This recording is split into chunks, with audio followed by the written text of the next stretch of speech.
국립경주박물관 물교미술관입니다. 여기 황룡사 9층 목탑 모형이 있습니다. 잘 보시면 밑에 스님도 한 분 나와 계시고, 그리고 불자인가 싶은 그런 인물도 아래층에 있습니다. 이것이 바로 1층부터 9층까지 이렇게 황룡사 9층 목탑을 만들어 놓은 것입니다. 이제 이 황룡사 9층 목탑, 이것을 좀 들여다 보기로 하겠습니다. 선덕여왕 때 축조했다고 하는 황룡사 9층 탑, 이것이 목탑이라는 것도 아주 중요한 그런 내용입니다.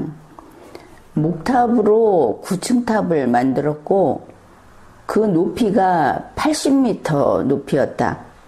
오늘날의 기술로도 목탑으로만 이렇게 만든다고 하면 쉽지 않을 겁니다. 여러 가지 문제가 있고, 지금은 다른 건축재를 가지고 아주 빠르게 만들어낼 수는 있겠지만, 그런데 그 후대의 기록을 보면, 시를 쓴 사람이라든지 이런 이제 그런 것을 보게 되면 황룡사 9층 목탑에 실제로 사람이 올라가서 요즘에 보면은 산을 타고 올라가는 기차처럼 그렇게 빙빙 돌면서 올라갔다.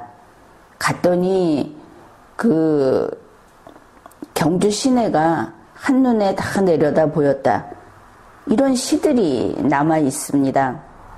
그러니 이 황룡사 9층 탑이 불타버리기 전까지는 실제 했구나, 이렇게 생각할 수밖에 없는 것이죠. 현재 황룡사 9층 탑은 불이 타버렸기 때문에 남아있지 않습니다. 그러면 그게 어떤 것일까? 우리가 추측을 해볼 수 있는데, 그 모형이 경주 황룡사 역사문화관에 그 모형이 있고, 또 국립경주박물관의 신라미술관에 있습니다. 경주시에서는, 그리고 문화재청도 마찬가지일 텐데, 경주의 분황사 앞에 드넓은, 지금으로서는 그야말로 황량한 그 벌판에 황룡사를 복원하려고 합니다. 당연히 황룡사 9층 목탑, 이것이 랜드마크가 되겠죠. 우리는 그 황룡사 9층 탑이 다시 서는 것을 보고 싶기는 합니다. 이제 선덕여왕 때, 그렇다면 그 대단한 9층 목탑을 왜 세웠을까? 우리의 궁금증은 거기에도 미치는 겁니다. 최초로 무려 80m 높이, 그런 아주 거대한 탑을, 높고 크고 이런 탑을, 목조탑을 왜 세우려고 했을까? 또 이것이 불탑이라는 점을 생각해 볼 때, 신라의 탑은 기본형이 3층입니다. 그런데 왜 9층 탑을 세웠을까? 이런 것들이 아주 흥미롭죠. 탑을 세워놓고 거기에 사람이 올라갈 수 있다고 하는 것도 놀라운 발상입니다. 그야말로 이것은 국가적 사업으로 특별한 건축을 한 것이니까. 이와 관련해서 삼국유사에 보면은 그때 왜 그랬나 하는 것을 알려주는 자료가 2건이 있습니다. 첫째는 왜 세웠나? 이것은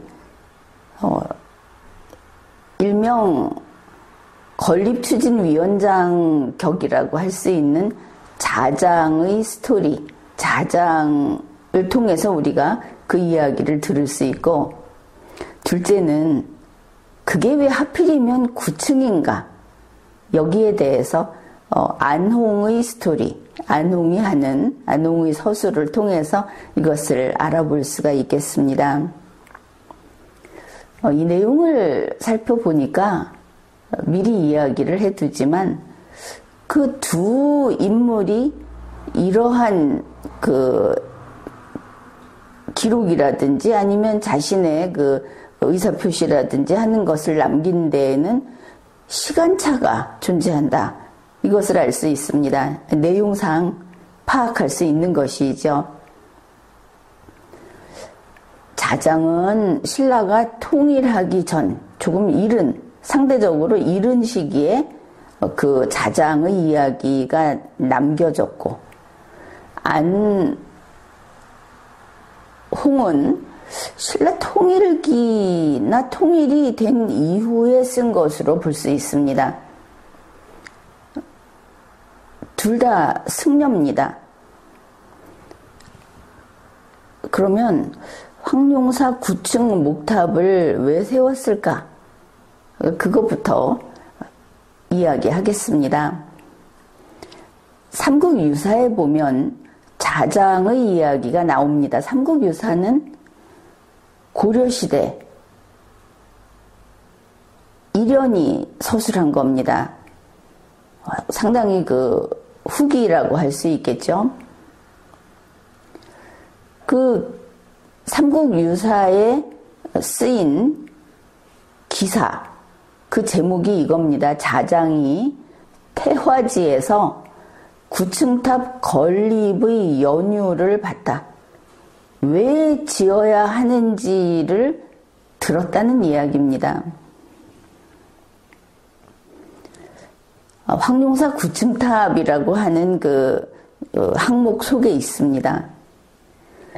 자장이 중국의 태화지 근처를 지날 때, 이 태화지는 연못입니다.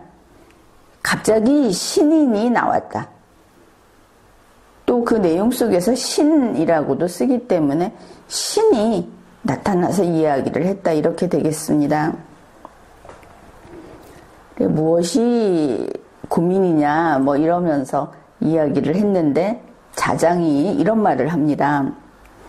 우리나라는, 그러니 신라가 되겠죠. 우리나라는 북쪽으로 말갈하고 접해 있고 남쪽으로는 외국, 일본의 그때 명칭이죠. 외국을 접하고 있고, 자, 그러면은 북쪽과 남쪽에 이런 우리를 공격하는 대상들이 있는데, 그런데 고구려와 백제 두 나라가 번갈아 가면서 이 변경을 침범을 해서 이웃나라의 침략이 종횡하니 이것이 백성의 걱정입니다. 이렇게 말을 했습니다. 그러니 북쪽에서는 말갈이 계속 치고 있고 남쪽에서는 왜구들이 도둑질을 한다든지 공격을 한다든지 이러고 있고, 그리고 역시 위쪽에서는 고구려가, 옆에서는 백제가 번갈아 가면서 계속 침범을 한다. 이런 이야기를 한 겁니다. 그러니까 신인이 이렇게 말을 합니다. 지금 너희 나라는 여자가 왕이 돼서 덕은 있으나 위엄이 없다. 이것은 심각한 이야기이죠. 위엄이 없으면 왕의 말을 누가 듣겠습니까? 그런데 이렇게 말을 한 겁니다. 그러므로 이웃나라가 넘보는 것이다. 황룡사 절 안에다 9층탑을 조성하면 이웃나라가 항복을 하고 구한이 와서 조공을 할 것이다. 이제 9구자를 쓴 구한입니다. 이 자장이 이 말을 하기 바로 전에는 문수보살을 만났다 하는 이야기가 나오는데, 문수보살은 선덕여왕이 하늘이 인정해준 왕이다. 그 왕권은 하늘이 그 불교의 나라로서 인정을 받은 게 맞다. 그런 왕권을 지니고 있는 당당한 왕이다. 이런 이야기를 먼저 했었습니다. 그 다음에 이제 신인이 나타나서 한 이야기는 황룡사 안에 구층탑을 지어라 하는 것이죠.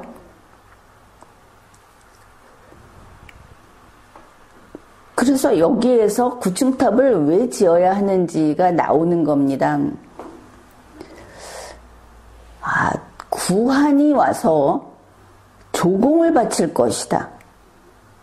여기에서 그 신이 하는 말이, 황룡사에는 지금 황룡사를 수호하는 용이 있는데 그게 바로 신의 장자, 큰아들이라고 합니다. 그러면서 그 구층탑을 세우면 구한이 이렇게 조공을 바칠 것이다. 여기서 구한이라고 하는 것은 이제 구층탑을 세운 이유, 그게 어떤 효험이 있는지, 어떤 그 힘을 가지고 있는지를 다룰 때 그때 이야기를 하겠습니다. 일단 자장의 말을 봤을 때 황룡사 구층탑을 세우면 신라가 아시아의 종주국이 된다는 뜻임을 알 수 있죠. 역시 구층탑은 세웠으니까 그것이 그 당시 신라의 꿈이었다 하는 것도 알 수 있습니다. 그 자장이 중국 땅의 문수보살에게 들은 것이, 신라의 왕은, 그 당시 선덕여왕은 동의, 보통 이 동의를 이야기할 때 9개의 동쪽 오랑캐 이렇게 말을 하는데, 동의하고는 다르다. 이 정당한 제대로 된 왕이다. 그래서 뭐 황제다 이렇게도 볼 수 있는 그런 이야기를 하고, 불교에서 특별히 왕으로 인정을 받았다 이렇게 이야기를 했다고 했습니다.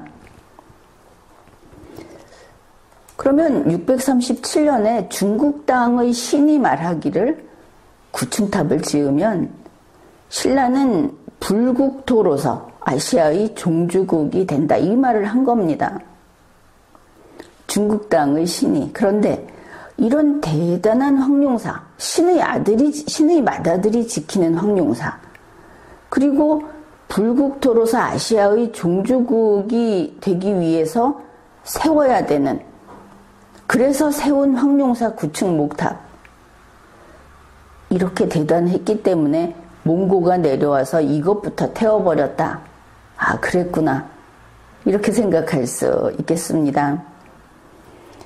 황룡사 구층 목탑은 643년에 짓기 시작해서 645년에 선덕여왕 당대에 완성이 됐습니다.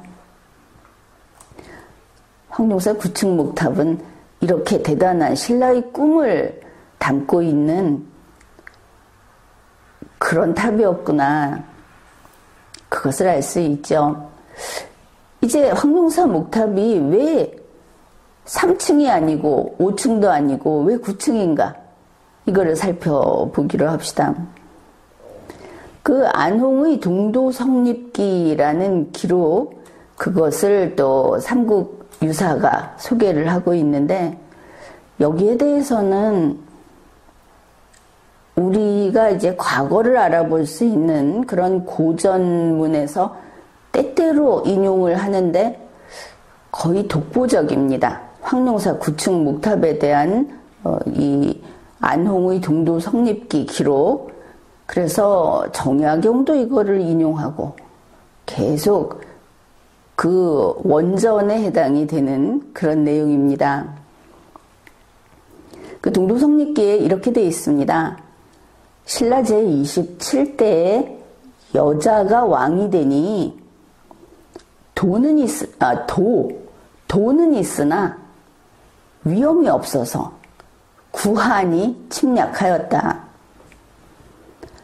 만일 용궁 남쪽의 황룡사에 구층탑을 세우면 곧 이웃나라의 침입이 진압될 수 있다. 그래서 이 원문에서는 가진이라고 써서 억누를 진자를 써서 억누를 수 있다. 이렇게 쓰고 있습니다. 자장에게 신인이 해준 이야기하고는 일단 그 격이 대단히 떨어지는 것은 맞습니다. 진압이라는 이야기를 했기 때문에 여기에서 우리가 이런 내용을 알 수 있습니다. 신라에는 용궁이 있었구나. 그 용궁 남쪽에 황룡사가 있었구나. 이것을 알 수 있고, 이제 자장의 이야기와 동두성리기를 둘 다 봤으니까 황룡사 구층탑을 세우는 이유는 이제 두 가지가 전해온다. 이것을 알 수 있죠. 하나는 이게 서기 637년의 이야기입니다. 자장의 이야기. 황룡사 구층탑을 세우면 구한이 신라에 조공을 바칠 것이다. 불국토로서 동양세계의 종주국이 될 것이다. 이것이 하나고, 또 하나는 안홍의 동도성립기. 이거는 좀 나중에 썼다 이렇게 보이는데, 그것을 썼을 때 안홍은 이렇게 서술을 한 겁니다. 황룡사 구층탑을 세우면 구한의 침입이 진압될 수 있다. 방어용으로 구층탑을 세워야 한다. 이렇게 서술하고 있는 것이죠. 이 동도성립기의 특징이 뭐냐면 선덕여왕 때 신라를 침략한 구한을 일일이 나열하고 있다는 겁니다. 이제 그것 때문에 후세에 계속 인용이 되고 있는데, 구한이라는 말은 물론 자장의 이야기, 그리고 이 동도성립기에 동일하게 나옵니다. 우선 구한을 한번 살펴봅시다.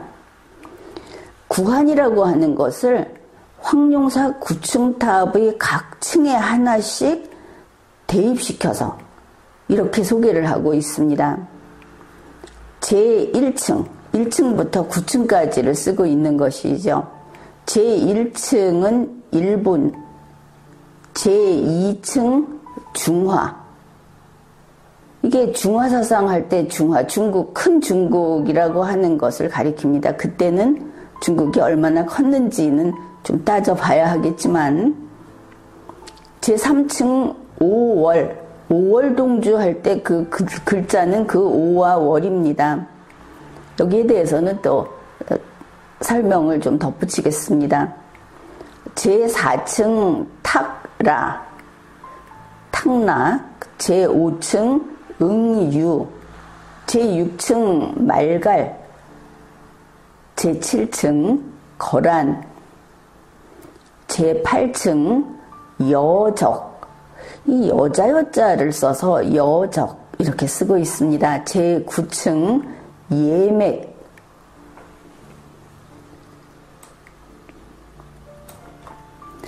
여기에서 황룡사 9층 탑의 각 층마다 담당하는 대상이 달랐다. 이것을 알 수 있습니다. 물론 자장에 따르면 조공을 바치도록 할 대상이고, 안홍에 따르면 쳐들어오는 자들로서 신라가 방어해야 할 대상이고, 그렇기는 하지만 층마다 이렇게 해서 9개의 대상을 나열하고 있는 겁니다. 이 구한이라고 하는 것은 자장 또 안홍의 동도성립기에 동일하게 나온다고 이야기를 했죠. 우리가 지금까지 살펴본 것으로서 구한이라고 하는 것은 일단 친구는 아닙니다. 적들인 것을 알 수 있죠. 그런데 난처한 것은 이 구한 9구자에다가 그 다음에 한이라고 써놓은 이것이 삼수변의 한이 아니고 우리가 알고 있기로는 한국을 표시하는 그 한이라는 것이 크게 문제가 됩니다. 우리는 지금도 우리 민족을 단일민족, 한민족이라고 쓰지 않습니까? 바로 그 동일한 한이라는 글자인 것입니다. 그러면 구한이라고 하는데 우선 쉽게 접근을 해봅시다. 구한에 9개가 쭉 나열이 돼 있는데 일본과 중화는 우리 민족이 아닙니다. 거기에다 대고 우리 한국의 한자를, 한이라는 글자를 쓸 수는 없는 것이죠.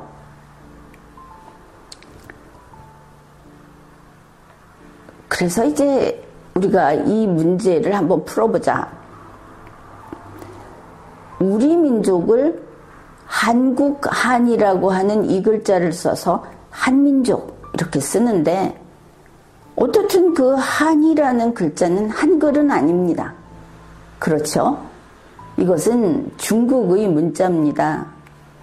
그러니 우리가 우리말처럼 그냥 쓰고 있었던 한민족이라고 하는 것은 결국 중국의 단어였다. 한자로 된 어휘였다. 이렇게 볼 수 있습니다. 그러면 무엇인가는 몰라도 우리 민족을 가리키는 명칭이 순우리말로 있었을 겁니다. 옛날에 있었겠죠. 우리가 지금 쓰고 있는 나라라는 말이 순우리말 아닙니까? 이렇게 우리 민족을 가리키는 명칭이 있었을 거다. 한반도의 주인인, 그래 그들은 우리의 선대가 되고 우리는 그 한반도 주인의 후손으로서 또다시 우리가 한반도의 주인인, 이런 우리에게 있었던 순우리말, 우리를 가리키는, 우리 민족을 가리키는 이름이 무엇이었을까? 이것을 찾아내야 하겠습니다. 이게 우리에게 내려져 있는 책무라고 하겠습니다. 앞에서 소개한 그 2건의 자료에서 우리 민족의 적들이 9개의 한이다 이렇게 써 있는 것은 분명하죠. 그래서 구한의 한이라는 글자는 한민족은 아니라고 풀이를 해야 하겠습니다. 그러면 중국 문자니까 한자로서 접근을 해봅시다. 이 한이라고 하는 글자는 원래 형성 문자입니다. 그 뜻을 모아서 만든 그 최초의 이 글자는 우물이 있고 그 둘레를 에워싸는 것을 표시한 거기에서 시작이 됐습니다. 우물을 에워싼다 하는 것이 이제 나중에 어떻게 돼가느냐, 성으로 둘러싸여 있는 대지가 있습니다. 그러면 이것을 보통 그 왕경, 왕이 있는 곳, 그 왕이 있는 곳에는 그 주위까지 포함해서 나라가 있는 곳 이렇게 되겠죠. 성으로 둘러싸인 대지를 햇빛이 환하게 비추는 모습이 합쳐진 게 이 우리 지금까지 한민족이라고 쓰는 그 그 글자의 뜻입니다. 이것을 그대로 풀이를 하면 태양이 비추는 나라 이 정도 되겠습니다. 떠오르는 태양이라고 지금까지 이야기를 해서 아침의 나라 이렇게 이야기를 하는데 그것은 지금까지의 이야기고 일단 글자만을 봤을 때는 태양이 비추는 나라 이렇게 보면 되겠습니다. 글자는 그렇게 만들어졌고 이 한이라고 하는 한자 이 글자에는 여러 가지 뜻이 있습니다. 대표적으로 한 몇 가지만 소개를 하면 우선 우리 대한민국의 약칭으로서 이 한을 씁니다. 대한민국에도 이 한이라는 글자가 들어가 있죠. 그렇다면 구한을 이야기하자면 대한민국의 약칭으로 쓰지는 않은 게 분명합니다. 이 한이라는 말에는 주나라의 제후국이라는 뜻도 있습니다. 그러나 거기에 구한이라는 걸 썼는데 일단 중화 또 여러 거기에 나열된 이름들을 보면 주나라의 제후국이 아닌 것이 있기 때문에 그렇게 쓸 수도 없습니다. 다음으로 이 한이라는 글자는 나라 이름 한 이렇게도 쓰입니다. 그래서 그럼 이 정도 오면 되겠다 싶지 않습니까? 신라 시대에 이와 같이 구한이라고 썼을 때 그 한은 나라, 신라 할 때 라하고 지금 따로 별도로 생각을 하십시오. 상대방, 상대 국가들을 가리키는 거니까 나라라는 뜻으로 이 글자를 썼구나. 그것을 알 수 있습니다. 그런데 여기에서 신라인들이 참 점잖구나. 혹은 좀 더 문명이 수준이 높구나. 이것을 알 수 있는 게 중국인들은 어땠습니까? 지금 중국 대륙이라고 하는 그곳에 있었던 가장 힘이 센 사람들, 중국인들은 중국이 아닌 나라들을 몽땅 오랑캐라고 했습니다. 오랑캐에 이자를 붙였죠. 그래서 동이, 남이, 북이, 도이, 만이 이런 식으로 쓴 겁니다. 도이는 섬 오랑캐를 가리킵니다. 그런 중국이 중국 측에 역사적으로 계속 생겼다 없어지고 어느 작은 나라들이 이렇게 커졌다가 망하고 하는 그 나라들이 우리 한반도를 가리켜서 좋게 이야기할 때 바로 한 이렇게 써줍니다. 그때는 그들도 나라 한으로 써준 것이었구나 이렇게 이해할 수 있죠. 예를 들어 보면 이런 겁니다. 중국 쪽에서 우리를 표현할 때 삼한 이렇게 표현할 때가 있습니다. 그거는 세 나라, 저쪽에 있는 세 나라, 삼국 이런 뜻이 될 것이고 마한 이렇게 할 때는 마나라 이렇게 되겠죠. 진한 하면 진나라, 당연히 변한 이러면 변나라 이렇게 될 겁니다. 마한이 마나라라고 해서 동물을 좋아한다느니 무슨 목축을 하는 나라라느니 이런 이야기도 하는데 그런 게 아니고 이 말마자는 크다 이런 뜻이 있습니다. 마나라라는 것은 큰 나라, 좀 그게 내용이 알차든 아니든 간에 영역이 넓은 곳이라는 뜻으로 이 마자를 붙인 겁니다. 아무튼 중국 측에서 우리 한반도에 있는 국가라는 정치체를 한으로 가리킬 때는 나라라는 뜻으로 썼구나. 이제 새롭게 우리가 이렇게 정리를 해갈 수 있겠습니다. 물론 신라에서는 순수 우리말로 나라라는 말이 있었고 그것을 한자로 이두로 표기했을 때 신라의 라자로 표기를 했습니다. 나라를 가리키는 정립된 단어가 있었다 하는 뜻이죠. 신라에서 한자를 빌어서 표기를 했다는 데 대해서 문자가 없는 나라 이렇게 말을 해서는 곤란한 것이 거의 조선 중기까지도 말과 글이 따로 갔습니다. 한글을 창제하고 나서도 이게 자리를 잡는 데는 그렇게 긴 세월이 필요했던 것이죠. 그래서 신라가 문자가 없었다. 삼국시대에 한반도에 있는 정치체들이 문자가 없었다 이런 말을 하는 것은 그것은 그냥 대놓고 비난하고자 하는 겁니다. 그렇게 따지면 중국 땅에 있는 그 몇 억이나 되는 사람들 가운데 문자 모르는 사람이 대부분입니다. 그 신라는 자기 나라를 라라는 표현을 쓰면서 나라라고 했는데 이것이 앞에서 구한할 때 그 중화라는 것을 그냥 가볍게 쓰는 걸 보면서 중화를 떠받들고 있지 않구나 하는 것을 아마 알았을 겁니다. 신라 선덕여왕은 황제였습니다. 황제라는 것은 중국 명칭이고 이쪽에서는 세상을 다스리는 왕이었던 것이죠. 그래서 우리가 그걸 확인할 수 있는 게 분황사라는 절의 명칭입니다. 분황사는 향기로운 황제의 절 이런 뜻이기 때문입니다.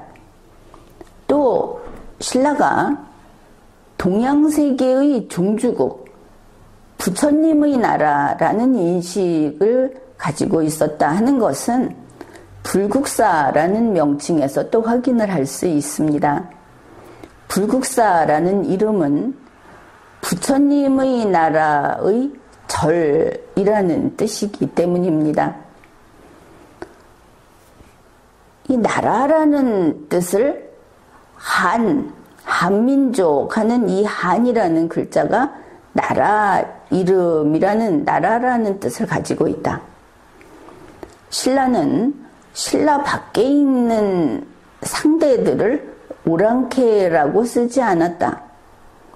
신라 밖에 있는 이런 자기의 맞은편에 있는 상대 그들을 나라 한자를 써서 한이라고 불렀던 것을 알 수 있는 겁니다.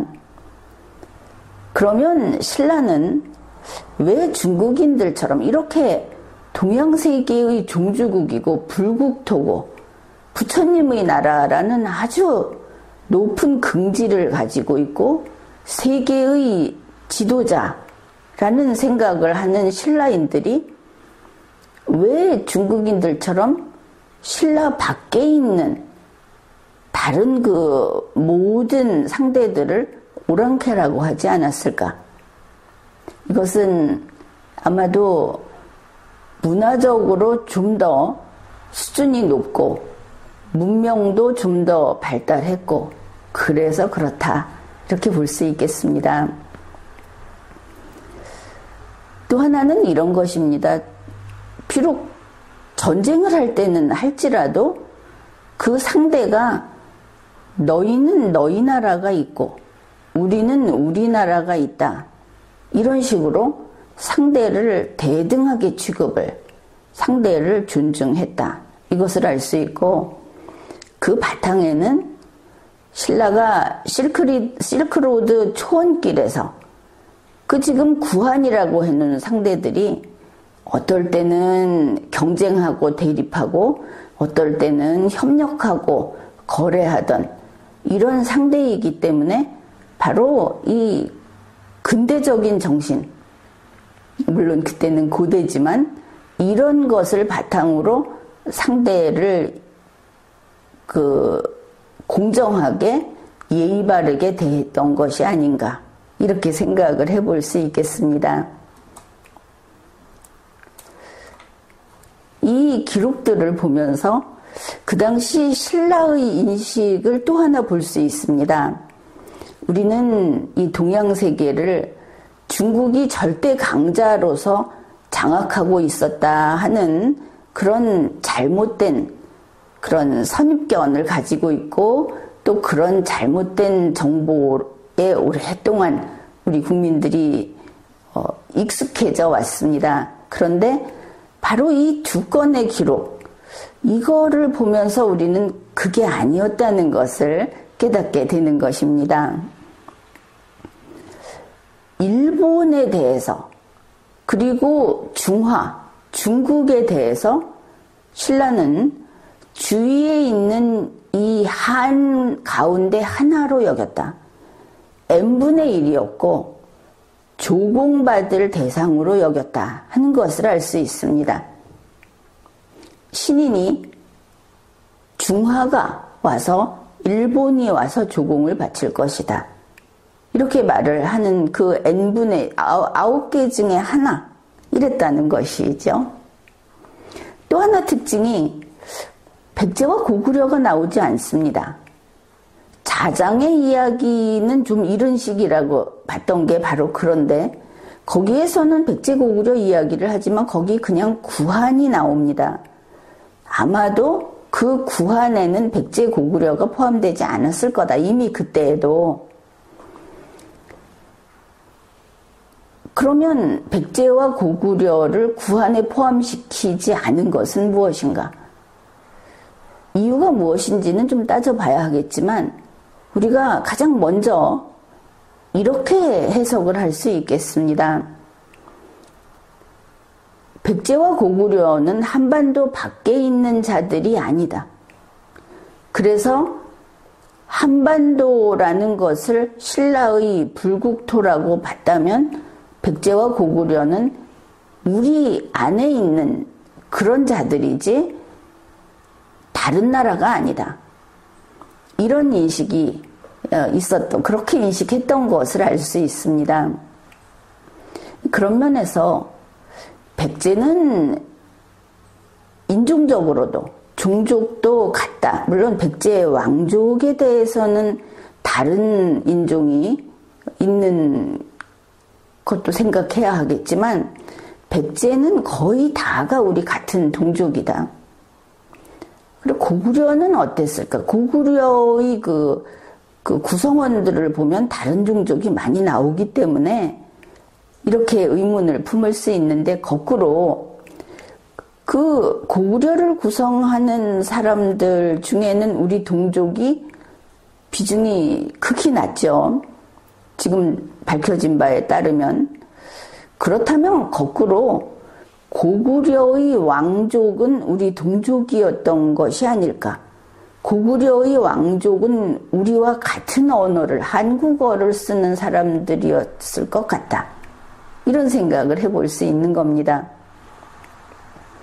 그 다음에 예맥은 고조선이라고 하는 그 고대의 기원전 조선을 구성하는 그 종족입니다. 나중에 고구려, 부여, 동해 이런 데를 구성하는 종족이기도 합니다. 그런데 예맥은 다른 나라로 취급을 하고 있죠. 주위에 있는 9개 한 가운데 하나다. 역시 그저 n분의 1로서 조공받을 대상이다. 예맥은 동족이 아니다. 이런 인식이 나타나 있습니다. 탕나라고 하는 것은 우리가 잘 알고 있는 표현으로는 탐나 이렇게 되겠죠.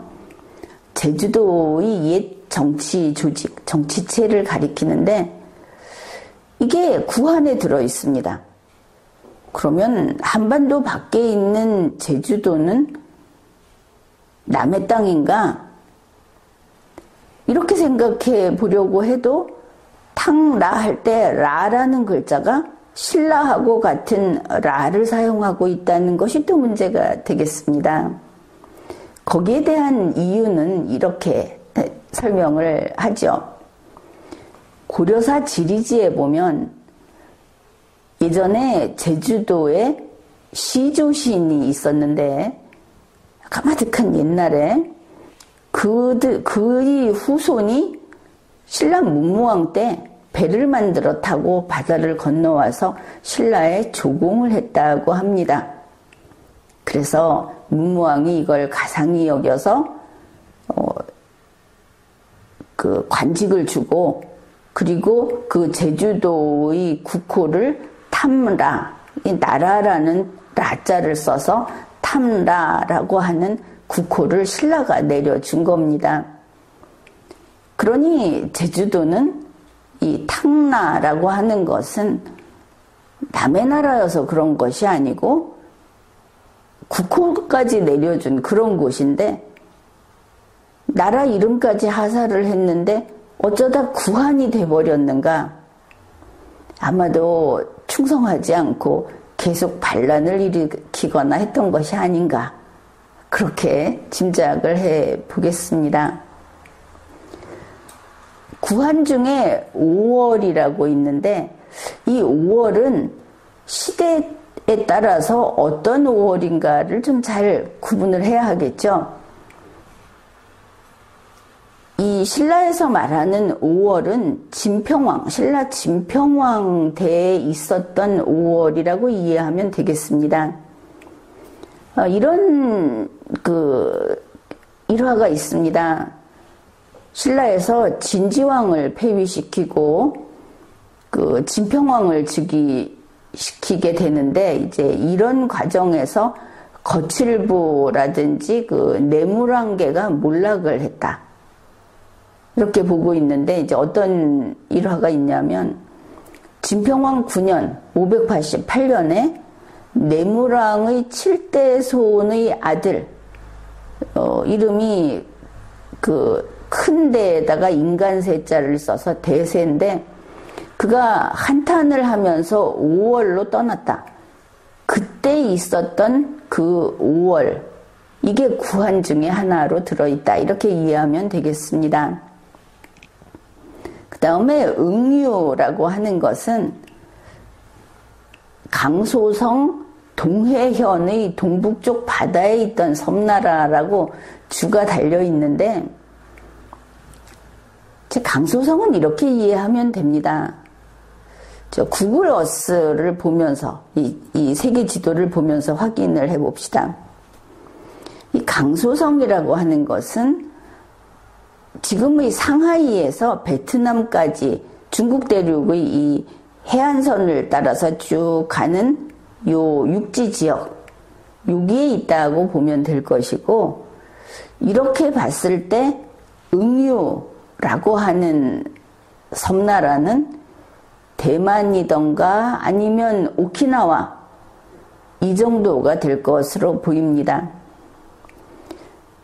그 다음에 이제 구한 중에 말갈이 있습니다. 말갈은 만주 동북지방에 살던 퉁구스족, 퉁구스족의 일파고 옛날에는 숙신 들어봤죠? 발해할 때 나왔던 숙신, 음누, 물길 이렇게도 불렀었고 나중에는 여진이 돼서 여진족 알고 있지 않습니까? 그래서 금나라를 세운 그 말갈이 이 구한 중에 하나로 들어 있습니다.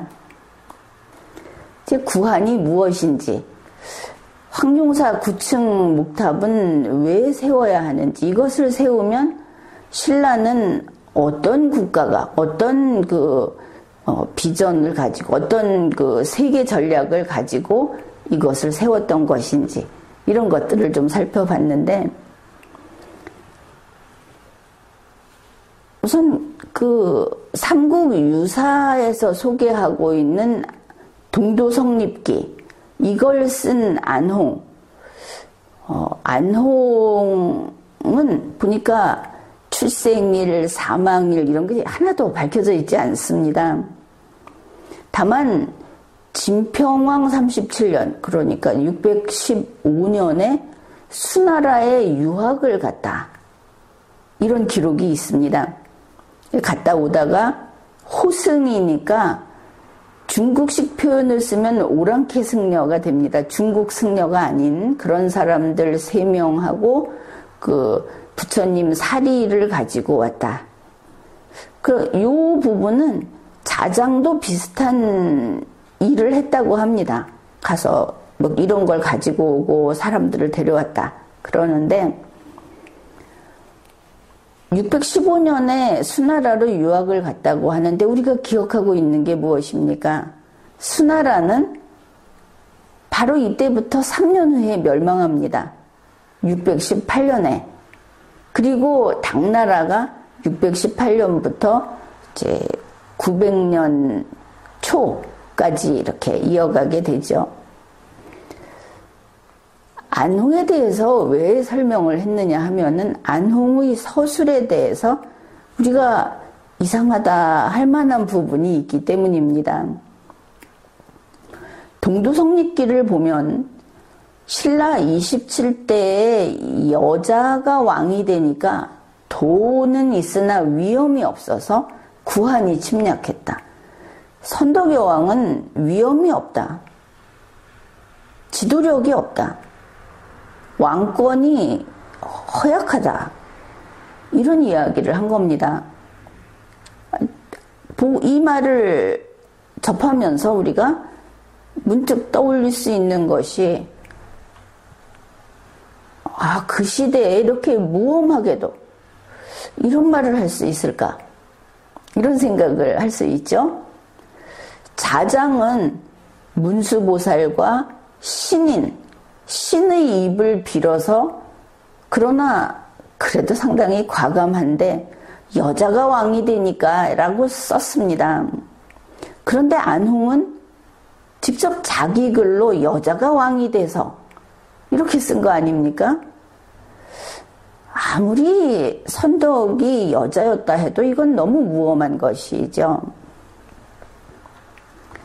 선덕 왕이 재위한 것이 632년에서 647년까지입니다. 안홍은 615년에 수나라로 유학을 갔다고 합니다. 그런데 이 불교 승려가 된다든지 일찍 불문에 들어간 사람들이 유학을 간다고 하면 상당히 일찍 갑니다. 요즘처럼 초중고 마치고 아니면 대학까지 마치고 가는 게 아니고 다른 사례를 찾아보면 알 수 있듯이 10대 초에 거의 10살 이렇게 되면은 가는 사례가 삼국유사에 보면은 많이 나옵니다. 이런 것을 참조했을 때 안홍의 이 동두성립기를 쓴 때는 혹시 신라 통일기가 아닌가 이렇게 생각해 볼 수 있는 것이죠. 신라가 통일될 때 무열왕이 654년에서 661년까지가 재위했던 기간이고 문무왕이 661년에서 681년까지 재위를 했으니까 안홍이 어느 정도 그 지식인들은 좀 오래 살죠. 그 생존 기간을 생각해 보면 통일기에 쓴 것도 가능하다. 이렇게 보이는 겁니다. 그래서 안홍의 글이 자장의 글보다는 후대의 것이 아닌가. 서두에 그런 이야기를 했던 겁니다.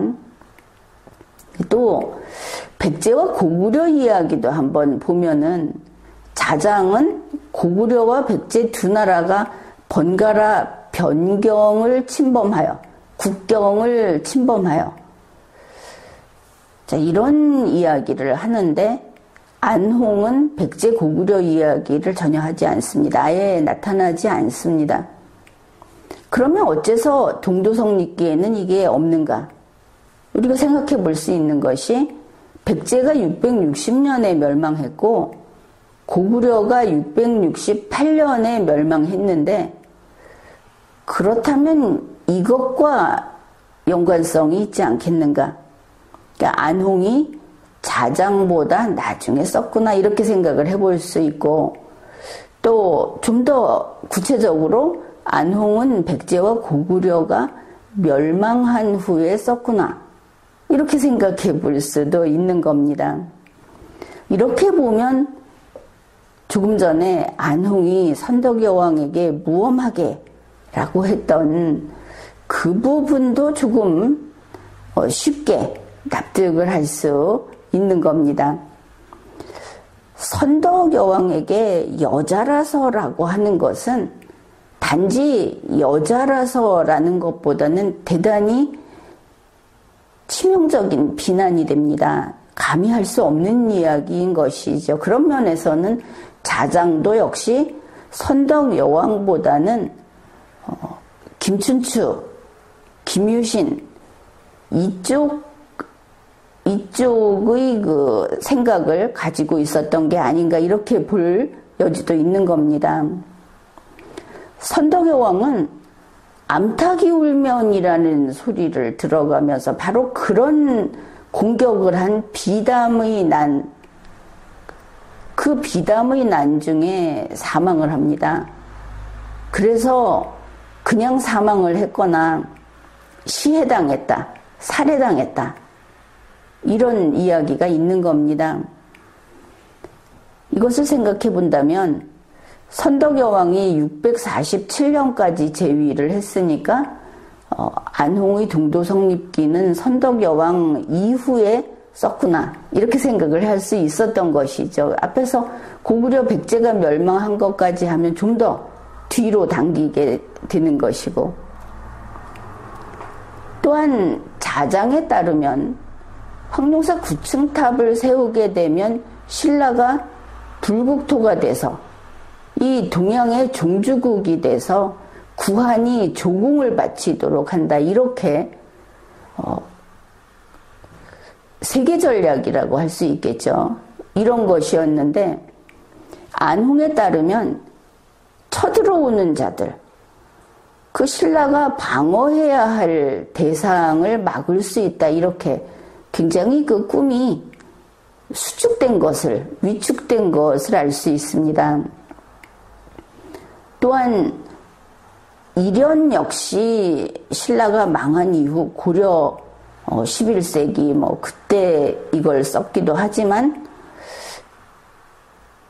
통일이 된 이후에 많은 것이 중국풍을 받아들이고 중국도 중국식의 제도 이런 걸 받아들이고 하는 그런 과정을 지켜본 안홍이라면 그 이전에 자장 때 신라가 종주국이 된다는 것보다는 중국을 더 크게 보는 입장으로서 글을 쓸 수도 있다. 이것도 생각해 볼 수 있는 겁니다.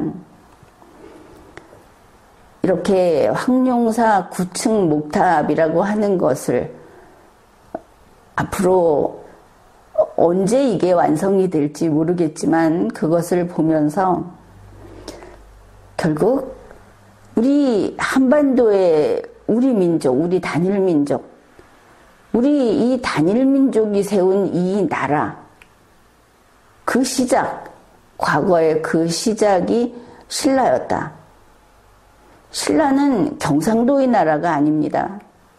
우리 한반도의 나라, 우리 단일 민족의 나라인 것이죠. 경상도가 신라를 우리나라라고 해서는 안 되는 것이고, 또 경상도 아닌 지역에서 전나라라고 해서도 안 되는 겁니다. 그때부터 신라가 통일을 한 그때부터 우리는 모두 다 신라의 사람들이었던 겁니다. 그 이후로 또 그 이후로 신라가 있었기 때문에 고려의 사람일 수 없다. 이래서는 안 되는 것이죠. 그 다음엔 다 고려의 사람이었고 다 조선의 사람이었고 이제 우리는 다 대한민국의 사람인 겁니다. 그래서 이 황룡사 9층 목탑이라는 것은 우리 단일민족의 나라, 그 나라가 세웠던 장대한 꿈, 세계 전략, 이렇게 우수하고 이렇게 실제로 능력을 발휘할 수 있는 우리 민족이 세계의 종주국이 되고자 했던 그 꿈과 연결이 되는 것이다. 이것을 알 수 있습니다. 그래서 황룡사 9층 목탑은 제대로 복원을 잘 해야 되겠다. 이렇게 보이는 것입니다. 지금까지 리걸마인드 연구소였습니다.